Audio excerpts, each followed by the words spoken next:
Teleamazonas presenta 24 horas con Milton Pérez y Diana León.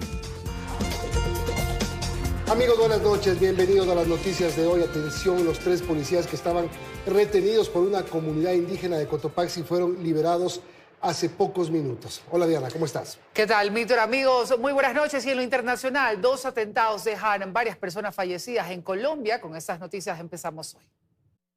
2 exmiembros de las FARC capturados en nuestro territorio se suman a la lista de extraditados a Estados Unidos tras un pedido de la Corte de Justicia de ese país. Estos delincuentes eran clave en el envío de droga a Centro y Norteamérica.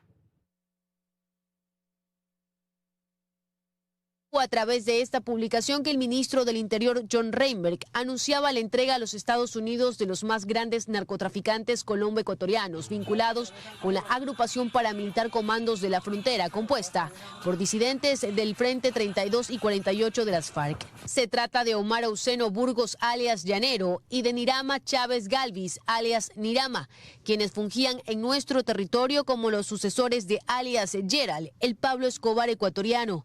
Ambos eran requeridos por la Corte del Distrito Sur de Florida en Estados Unidos por conspiración para traficar cocaína a gran escala. Pues según investigaciones, estos delincuentes manejaban con alianzas narcodelictivas una poderosa red de envío de cocaína. Siendo así que sus operaciones abastecían de droga a los mercados de México y Estados Unidos y su procedimiento se realizaba mediante outsourcing criminal, es decir, subcontratación en la que se aliaban con el clan Los Narváez y las disidencias del Frente 48 de las FARC, aunque esto no signifique que Ecuador estaba fuera de esta ruta, dado que gran parte del cargamento que enviaban a estos destinos salían por los puertos de Ecuador. En la parte operativa, alias Llanero se encargaba de la coordinación logística del transporte marítimo, mientras que Nirama en esta red criminal tenía la misión de receptar, almacenar y distribuir el narcótico con una precisión que les permitió ascender en el mundo criminal. En Colombia, alias Nirama presentaba cerca de 6 procesos en su contra por haber cometido delitos en los departamentos de Caldas, Nariño, Risaralda y Antioquia. No obstante, en el Ecuador no presentaba ninguna investigación. Llanero, por su parte, en Colombia estaba vinculado con el Frente 48 de la exguerrilla de las Fuerzas Armadas Revolucionarias de Colombia y con ellos manejaba cultivos ilícitos y laboratorios en la frontera entre Ecuador y Colombia. Esto mientras que en nuestro país, alias Llanero aparece sorprendentemente en registros judiciales como denunciante en un proceso por daño moral y con una demanda también de alimentos interpuesta por su esposa. La pareja de la mafia fue capturada el 27 de febrero de este año en Cascales, provincia de Sucumbíos, en una operación conjunta entre Ecuador y Colombia y Estados Unidos. Movimiento preciso para que el país norteamericano inicie su pedido de extradición, que fue ratificado el pasado 2 de julio por la Corte Nacional de Justicia. Ahora estos delincuentes podrían enfrentarse a una cadena perpetua y multas millonarias en Estados Unidos. Astrix Ingrid, Teleamazonas. La Policía Nacional ejecutó varios allanamientos en Manabí. El operativo se concentró en el sector de Los Cerezos, donde las bandas criminales mantenían vigilancia para controlar rutas de droga y coordinar extorsiones.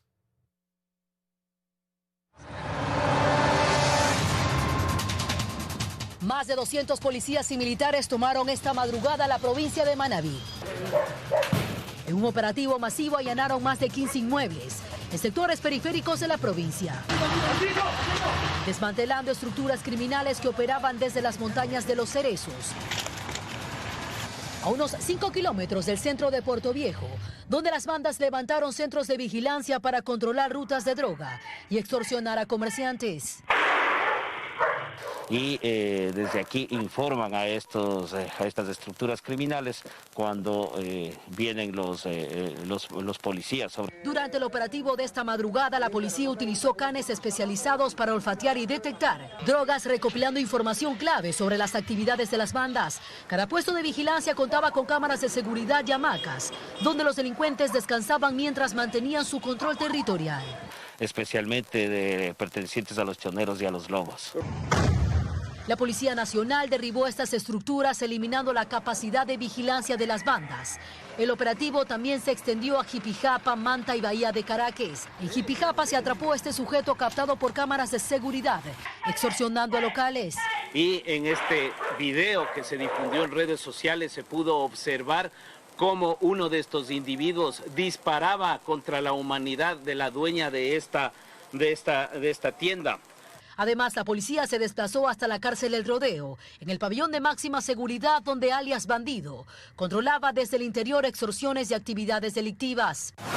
A pesar de estas acciones, Manabí sigue siendo escenario de actividades ilícitas. Los agentes advierten que existen más instalaciones similares en otras montañas, desde donde los integrantes de estructuras criminales continúan operando y controlando rutas ilegales en la provincia. Catalina García, Teleamazonas. El presidente de la República, Daniel Noboa, a través del decreto ejecutivo 19, extendió el estado de excepción en 3 cantones de las provincias de Cotopaxi y Bolívar. El documento fue emitido la noche del miércoles y aplica para La Maná, Echandía y Las Naves. La decisión tiene como argumento la grave conmoción interna por el aumento de la violencia. 60 millones de dólares que estaban destinados para la compra de medicinas y que hasta el momento no habían sido utilizados, regresarán a la planta central del Ministerio de Salud. Desde allí se efectuarán las compras. Esa fue la primera decisión que tomó el Comité Nacional de Salud. Los vehículos oficiales empezaron a llegar antes de las 8:30 al Hospital Eugenio Espejo. La mañana de este jueves, en esa casa de salud en el centro norte de Quito, se llevó a cabo la primera sesión del Comité Nacional de Salud Pública, creado el martes por disposición del presidente Daniel Noboa. A puerta cerrada, las autoridades tomaron decisiones. La primera, la compra centralizada de medicamentos. La ministra de Economía, Saría Moya, detalló que pese a que se habían destinado 200 millones de dólares para este fin, solo se firmaron contratos por 130 millones y el monto ejecutado llega apenas a 100 millones. Esos 100 millones deberían garantizar ya buena parte del abastecimiento en los hospitales. Sin embargo, esto no se observa. Hay muchas irregularidades. Estos recursos que fueron repartidos y aún siguen disponibles, alrededor de 60 millones de dólares, regresen a planta central para que se hagan las adquisiciones masivas. Tengo entendido que eso puede hacerse prácticamente de inmediato. Según el presidente del Consejo Directivo del IES, Edgar Lama, el gobierno ya pudo determinar algunos de los puntos en donde se cometen actos de corrupción. Hay proveedores que no entregan la medicación en colusión con bodegueros. Hay medicación que es robada desde la bodega y que acaba en la bahía, en Guayaquil, para la venta. También explicaron levemente lo que ocurre en torno a proveedores. Se han entregado 430 millones solo a proveedores de salud. Sin embargo, no se observa que ese dinamismo inyectado en los proveedores esté también reflejándose en los hospitales. Más de 100 procesos de investigación interna, abierta. Existen procesos que ya se encuentran en investigaciones previas ante la Fiscalía y la Contraloría. Si se va a contratar con estos mismos proveedores, la respuesta es no. Se lo someterá a una investigación. El ministro de Salud, Jimmy Martin, explicó que ya hay un plan delineado para enfrentar la crisis que vive el sector, pero no dio detalles de cuáles serán las siguientes medidas. Ya tenemos trazado cómo lo vamos a hacer, qué vamos a hacer para poder quitarle el poder a las distintas entidades operativas descentralizadas, que es el término que se ha utilizado en favor de la descentralización que solamente ha favorecido a la corrupción. El 24 de agosto se conocerá la proforma presupuestaria para 2026, en donde dijeron se verá un incremento para el presupuesto de salud. Belén Merizalde, Teleamazonas. Subcentros sin trabajadores de limpieza y médicos que eran extorsionados por el propio personal de seguridad de los hospitales constan entre las problemáticas que aquejan a la red pública de salud desde los últimos meses. En esta ocasión, el recorrido se realizó en las provincias de El Oro, Santo Domingo, Los Áchiras y Manabí. Veamos. No tenemos personal de limpieza. ¿Desde qué tiempo no tiene personal de limpieza? Esta es la realidad del subcentro de salud de la Cooperativa Asistencia Municipal en Santo Domingo de Los Áchilas. Basura en los alrededores e inclusive son los propios médicos que recogen desechos de todo tipo al interior del establecimiento de salud. La problemática inició en abril y al menos hasta el cierre de este reportaje continuaba. A esto se le suma la falta de medicinas. El abastecimiento llega apenas al 30%. También hay extintores caducados. El sistema de climatización no funciona y los equipos odontológicos están dañados. O sea, el compresor lo que pasa es que tiene una fuga. En Machala, en cambio, en el Hospital Teófilo Dávila, los pacientes denuncian que los equipos de rayos X no funcionan y la falta de medicinas continúa. No, está escaso de medicina. La mayoría tengo que comprar por afuera. 200 mensual, solo medicina. A esto se le suma que hasta mediados de mes, en este hospital existió una red de extorsionadores. La integraban 2 guardias de seguridad de la misma casa de salud. El modus operandi consistía en seguir y fotografiar a los médicos. Posteriormente, las víctimas recibían mensajes con advertencias de ataque e inclusive de muerte si no pagaban la alta suma de dinero solicitada. El pasado 12 de agosto se realizó un operativo y hubo 3 detenidos. Mientras tanto, así luce el interior del Hospital Verdi Ceballos en Portoviejo.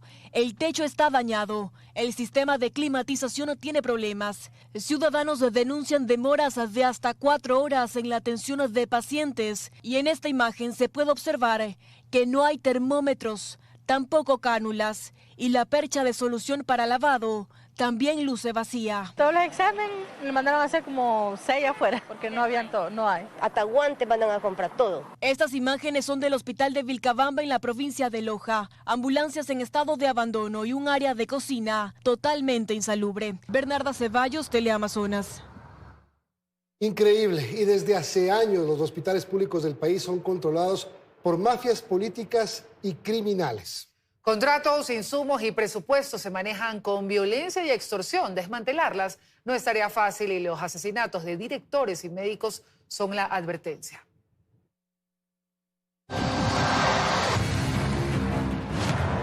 Los hospitales públicos de Ecuador se transformaron en trincheras tomadas por mafias políticas y delictivas. La corrupción, que ya era noticia antes de 2020, alcanzó niveles extremos durante la pandemia. Compras con sobreprecio de mascarillas y fundas de cadáveres, contratos amañados y cadenas de insumo que nunca llegaron. Ese fue el punto de quiebre que dejó al descubierto lo que muchos ya sabían. El sistema hospitalario estaba penetrado por redes criminales que operan desde Guayaquil hasta Esmeraldas, Manabí, Los Ríos y Quito. Son las mafias que están dentro del mismo hospital. Todos conocemos perfectamente que son los mismos trabajadores, porque pertenecen a los grupos delictivos y se amparan y se cubren en los famosos sindicatos. El 28 de marzo de 2023 la violencia alcanzó la cúpula del Hospital Teodoro Maldonado Carbo en Guayaquil. Natalie López, directora administrativa financiera, fue ejecutada en su vehículo por sicarios en moto. Un día después, en Esmeraldas, Rubén Hernández, gerente del Hospital Delfina Torres, caía acribillado mientras regresaba a su casa. En marzo de 2015, en Calceta, Manabí, Mauricio Montes Ferrín, director del Hospital Aníbal González Álava, murió tras resistir 33 horas a los disparos de sicarios. El estallido de la pandemia en 2020 marcó un antes y un después. Decenas de procesos judiciales se abrieron por peculado y sobreprecios en hospitales de todo el país. Sin embargo, muy pocos terminaron en condenas. La mayoría se diluyó en tribunales mientras la corrupción hospitalaria seguía mutando. Esto es una red que va más allá, esto ya es un sistema, esto es un tema de bodega, de médicos, de enfermería, de personal financiero, de personal administrativo, donde hacen compras que nunca llegan, las descargan a través de su sistema, a un mismo paciente le descargan demasiadas medicinas que es imposible consumirlas en un solo día. Hoy se habla de contratos blindados que no controlan médicos ni administradores, sino bandas criminales asociadas a estructuras políticas locales y nacionales. Catalina García, Teleamazonas. Bajo la lupa, la Contraloría inició un proceso de auditoría a las derivaciones del IES en Guayas y Pichincha. Esto tras una publicación de Diario Expreso que reveló que 15 prestadores de salud concentran casi la mitad de los pagos realizados por este concepto desde 2013.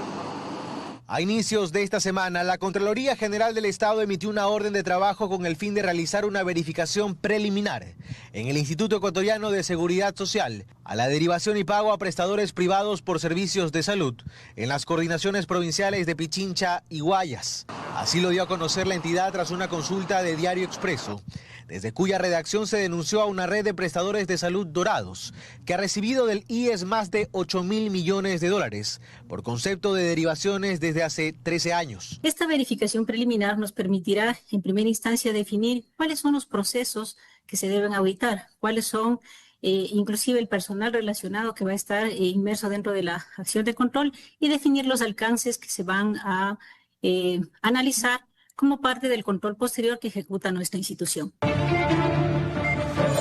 La investigación denominada Los Dueños de la Salud pone la lupa a los pagos hechos por el IES por la atención de sus asegurados entre 2013 y 2025.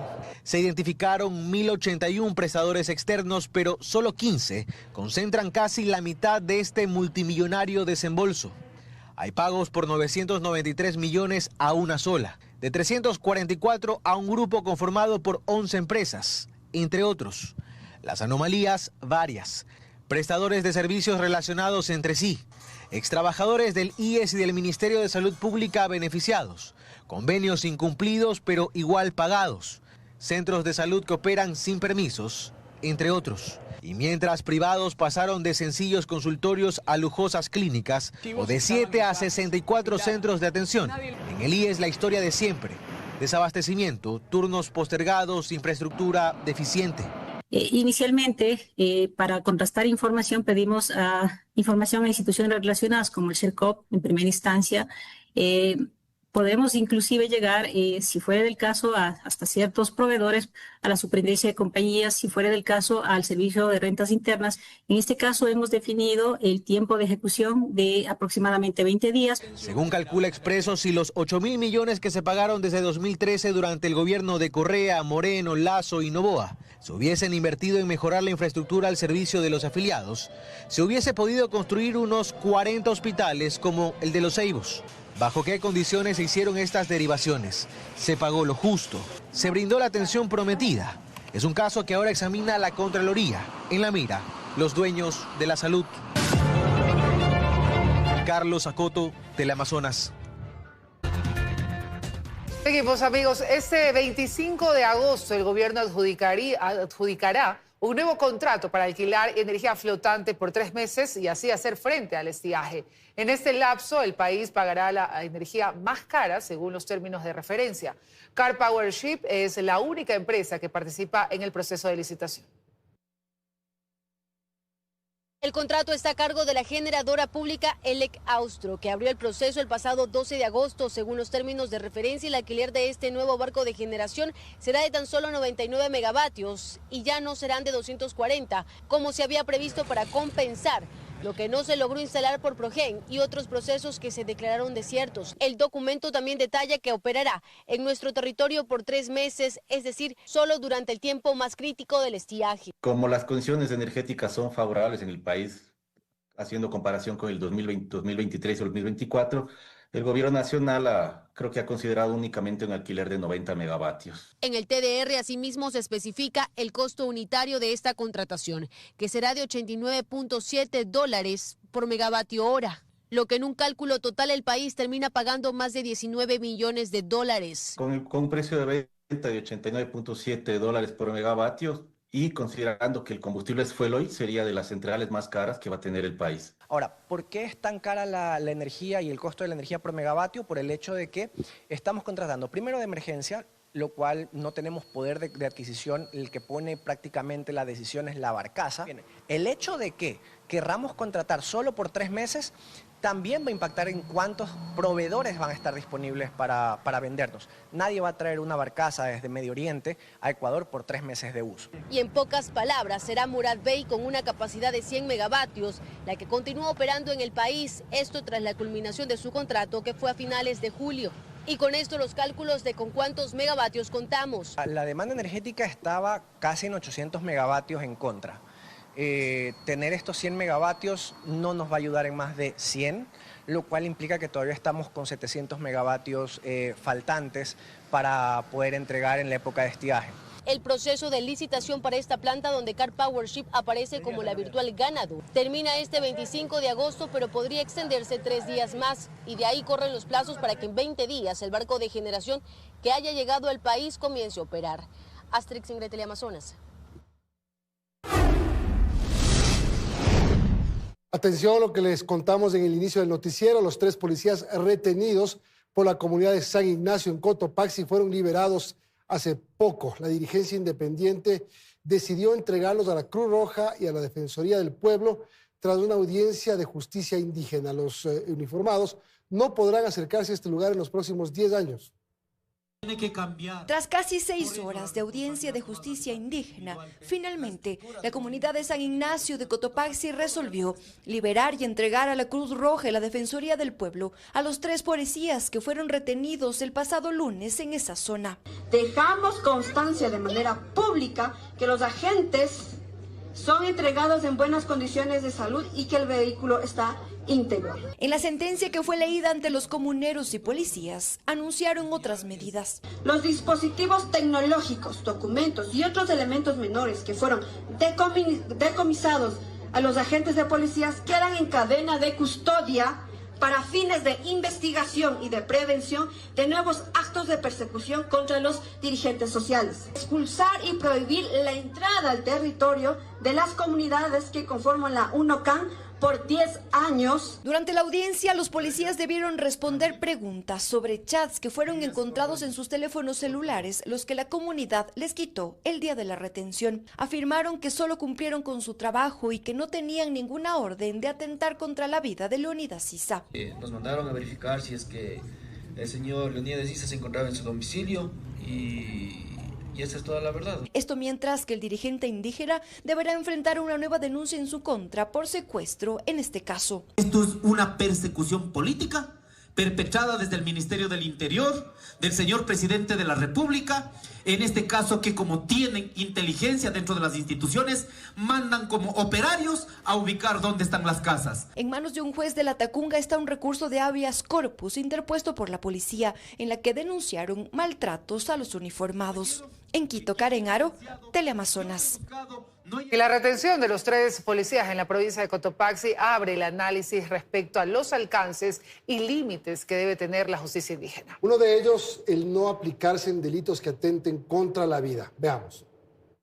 Aunque tanto la justicia ordinaria como la justicia indígena son reconocidas por la Constitución en igual nivel, el caso de la retención de los 3 policías en la provincia de Cotopaxi, a quienes la comunidad de Panzaleo les está aplicando justicia indígena por una supuesta tentativa de asesinato a Leonidas Issa, pone en discusión en qué hecho se puede dar su aplicación. Para la abogada penalista María del Mar Gallegos, se debe considerar la sentencia de la Corte Constitucional de 2014 en el caso La Cocha, que establece que la justicia indígena no puede aplicarse en delitos que afecten el bien jurídico vida, lo que no aplicaría si continúan bajo esta figura. Por lo tanto, el asesinato es un delito contra la vida y no podrían conocer. Si es que se mantienen en que es una tentativa de asesinato, para mí ellos no serían los competentes. Algo en lo que coincide el expresidente de la Corte Nacional, Iván Saquicela. Si ese es el contexto, debería corresponder a la justicia ordinaria. En caso de que las investigaciones internas determinen que no fue una tentativa de asesinato, sino una investigación a un miembro de la comunidad, abre otra arista. Pues de acuerdo a Gallegos, la guía de mecanismos de coordinación entre justicia indígena y justicia ordinaria, aprobado por el Consejo de la Judicatura en 2023, establece un diálogo intercultural previo. Cuando hay justicia ordinaria,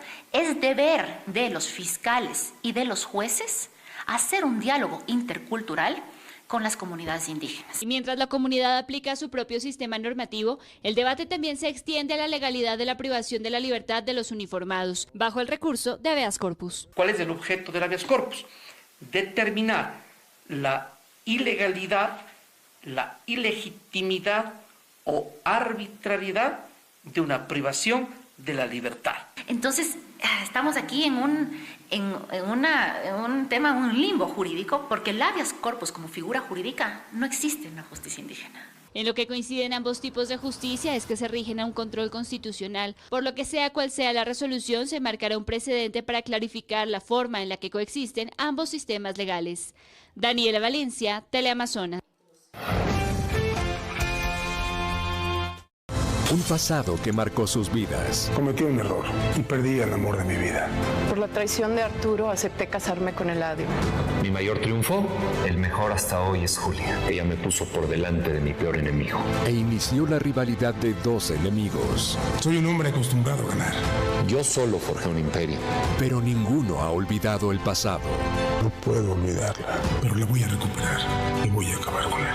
Lo único único que me hace soportar mi falta de amor es mi hijo David. No es mi hijo. Los dos sabemos quién es su padre. Pasión y poder. Estreno martes 2 a las 12 del día. Teleamazonas.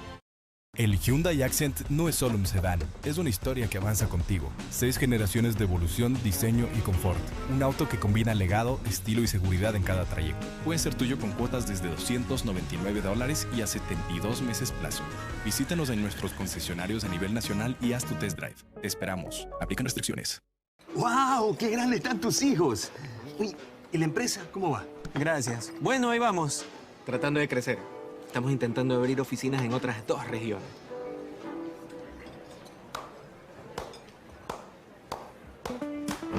Con aplausos no crece tu empresa, crece con dinero. Por eso creamos la nueva Banca Pyme. Créditos para impulsar el crecimiento de tu negocio. Solicítalos en Agencias Banco del Pacífico. Tu banco.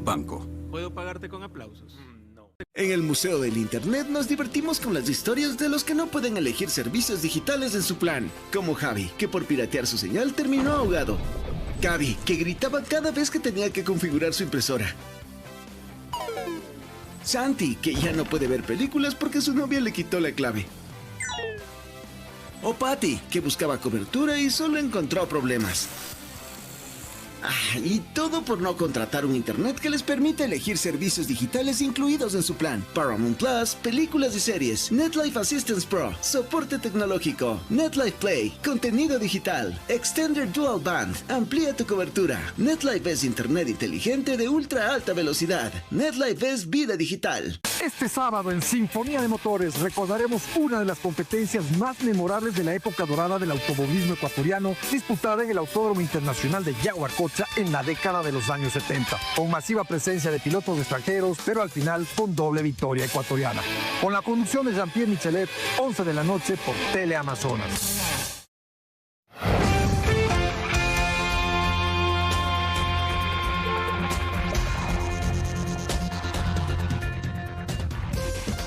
Cooperación en seguridad y la revisión de aranceles fueron los principales temas que el presidente Daniel Noboa y su homólogo argentino Javier Milei trataron en su encuentro este jueves.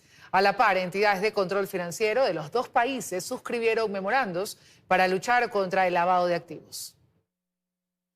Con una motosierra en las manos de Milei, emblema de su cruzada contra el gasto público, y un machete típico montubio en las de Noboa, los presidentes de Argentina y Ecuador sellaron su tercer encuentro oficial con esta imagen.